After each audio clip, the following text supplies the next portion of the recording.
A auditoria vai ter que distinguir entre vários tipos de dívida. A primeira dívida é a dívida legítima. A dívida legítima é aquela que cumpre a lei e onde há uma igualdade, digamos, de posições negociais entre credores e devedores. Uma igualdade, um interesse de credor, interesse de devedor mais ou menos equilibrado, ao qual subjaz o interesse público do país que contrai a dívida. Portanto, não é apenas cumprir a lei, é ter esta ideia de igualdade que permite que as condições não sejam muito adversas para o devedor. E, portanto, a ideia do interesse público é fundamental. A dívida ilegítima é a dívida em que, de alguma maneira, nós já não temos a situação de igualdade nas circunstâncias em que os credores e os devedores se juntam. E, portanto, temos aqui dívidas que já favorecem de uma maneira completamente injusta os interesses dos credores e, portanto, lesam o interesse geral. Há também a dívida legal. A dívida legal é aquela dívida que cumpre, ela pode lesar o interesse, nacional, mas pode ter cumprido todas as leis. Mas também pode ser uma dívida que à partida não cumpriu lei. Portanto, se ela não cumprir bem, é ilegal. Independentemente de ser legítimo ou ilegítimo, é ilegal. Uma dívida ilegal não se deve pagar. Portanto, a dívida ilegal não se deve pagar, a dívida ilegítima não se deve pagar. Há depois a dívida odiosa. A dívida odiosa são os compromissos normalmente assumidos, isto tem acontecido muito pelo mundo, enfim, não será aqui o nosso caso, assumido por regimes autoritários. Há uma parte da dívida grega também da ditadura, mas isso é outra coisa. Por último, a dívida sustentável. Portanto, nós temos que ver se a dívida é sustentável ou insustentável. Fundamentalmente, a insustentabilidade aqui tem a ver com a possibilidade de pagamento, mas mais do que isso, com as condições para que o pagamento tenha lugar. Ou seja, com o crescimento e com o emprego. Não há outra maneira de podermos realizar isto. Portugal não estava preparado para elas agora, na medida em que as condições em que o FMI esteve aqui antes não têm nada a ver com as condições em que a gente está neste momento. Portugal, nesta altura, tinha outros instrumentos para resolver a crise, que não tem agora, precisamente porque estamos dentro do euro. E é por isso que podeis pensar que tudo o que nós decidimos aqui é importante para a Europa no seu conjunto e, portanto, temos também essa responsabilidade. Pode ser que a Europa, neste momento, a do Norte, não esteja a cuidar muito da Europa do Sul. Mas nós temos de cuidar da Europa, a meu entender, no seu conjunto. Porque senão não se justificaria que 3 países, que não são mais do que 6% do PIB europeu, estejam a causar tanta comoção na Europa. É evidente que muito daquilo que a gente disse está a verificar.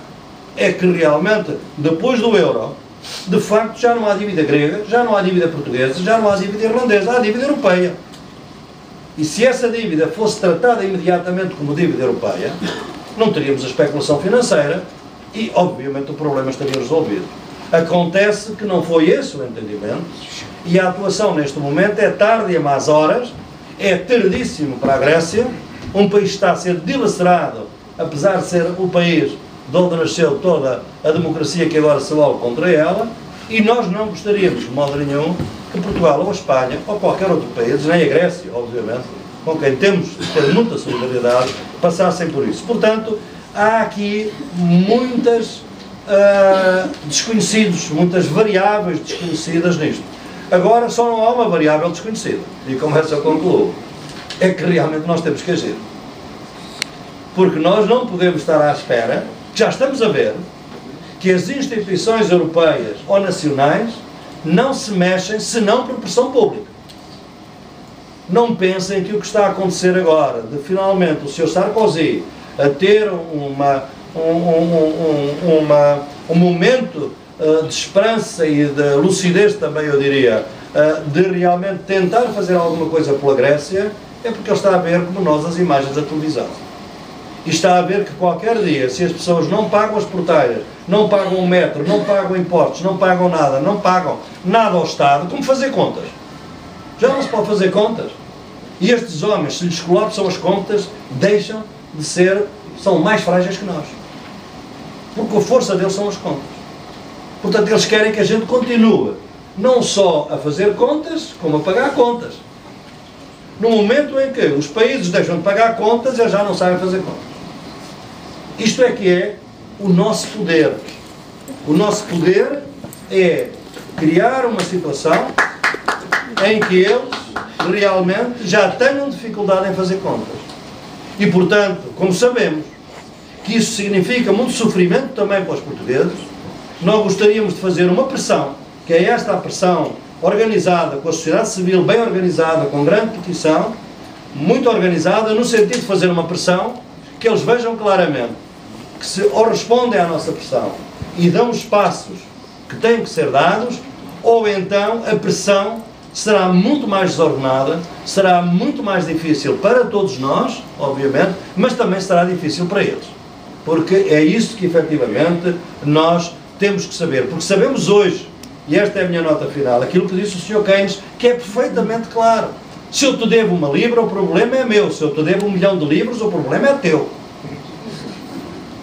Portanto, se há estas dívidas todas que foram criadas, e o Érico vai falar sobre isso, a culpa não é só dos devedores. Quando há dívidas deste tipo, a culpa é dos credores. Então, vamos lá analisar um pouco melhor as dívidas dos credores e os devedores. Ora bem, para isso, nós não podíamos ter escolhido melhor para iniciar este tipo de trabalho que o Érico Tossão, um grande amigo meu de há muitos anos. Temos estado juntos no Fórum Social Mundial desde a primeira hora, e o Érico, que é um historiador e um politólogo, que é o presidente do Comitê para a Anulação da Dívida do Terceiro Mundo, eu tenho exatamente aqui, e também um membro do Conselho Científico da ATAC de França e da ATAC de Bélgica, e participou numa das auditorias mais conhecidas hoje no mundo, que foi a auditoria organizada pelo presidente Rafael Correa no Equador. Ele foi um dos membros da Comissão e tem, naturalmente, uma experiência a dar-nos, não só para a auditoria, como também para a estruturação. Nós vamos agora, o que nós propomos então, é que ele agora, a palavra é dele, estamos exatamente dentro da hora como tínhamos proposto, sobre o que vai falar das dívidas, o que é a auditoria da dívida e como se faz, e a sua experiência, veio agora da Grécia, tem estado em outros lugares. Depois fazemos um debate até à 1 hora, ele vai falar em espanhol, todas as pessoas o vão entender, podem lhe perguntar em português, que ele também entende, não tem problema. E depois às 14h30 temos realmente um painel de ouro, porque temos realmente aqui dos melhores técnicos e comentadores que em Portugal têm vindo a tratar da questão da dívida, e vão estar cada um deles a dar a sua opinião, à qual, por fim, também responderá o Érico Tossão.